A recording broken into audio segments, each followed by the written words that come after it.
Hello, bonsoir, comment vous allez? J'espère bien. Ben, si je suis avec vous aujourd'hui, c'est pour vous donner mon point de vue sur les 5 meilleurs attaquants de l'histoire de l'Afrique. Ça veut dire les 5 meilleurs. Pour moi, je sais qu'il va toujours avoir des débats. Non, est-ce que, mais je vais vous donner mon top 5. Et je vais prendre la peine de développer sur chaque attaquant, n'est-ce pas? On va bien sûr commencer par 5e place. Je sais que vous avez hâte, vous attendez que je dise non et après ça les critiques. Mais non, c'est pas important. C'est mon avis, c'est mon point de vue, n'est-ce pas? À la 5e place, je vais mettre Sadio Mané de Al Nassr. Pour moi, Sadio Mané mérite d'être 5e meilleur attaquant de l'histoire de l'Afrique. Pourquoi? Parce que il a cette capacité-là de jouer même avant-centre, parce que je pense que beaucoup ont connu Sadio Mané sur le côté. C'est-à-dire, parfois, il avait cette capacité d'aller à droite ou à gauche, comme un Rodrigo, celui qui est au Real de Madrid, des Brésiliens. Donc, c'est ces qualités-là que j'apprécie. Voilà pourquoi.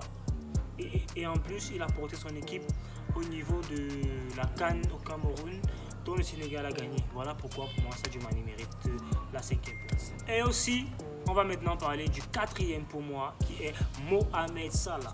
À l'heure actuelle, il est pour moi le meilleur joueur actuel. Nous sommes exactement en 2025, début de saison, depuis janvier jusqu'à février. Pour moi, c'est lui qui mérite d'avoir le ballon d'or européen.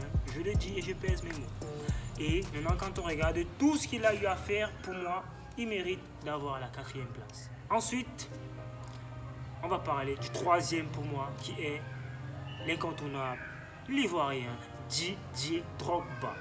Drogba, pour moi, était un attaquant complet.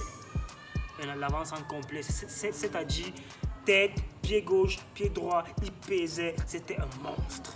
Ça, c'est clé. Donc, pour moi, Drogba, la 3e place, il mérite amplement cette place de 3e. Et vous savez, Drogba, regardez, Drogba, c'est vrai qu'il a joué en France, il était à Le Mans, mais après, allons-y, je crois qu'il y a eu Guingamp aussi. Après, Marseille, à Marseille, il a fait une saison stratosphérique qui a fait en sorte que, bam, il se retrouve à Chelsea et on connaît tous la suite de l'histoire.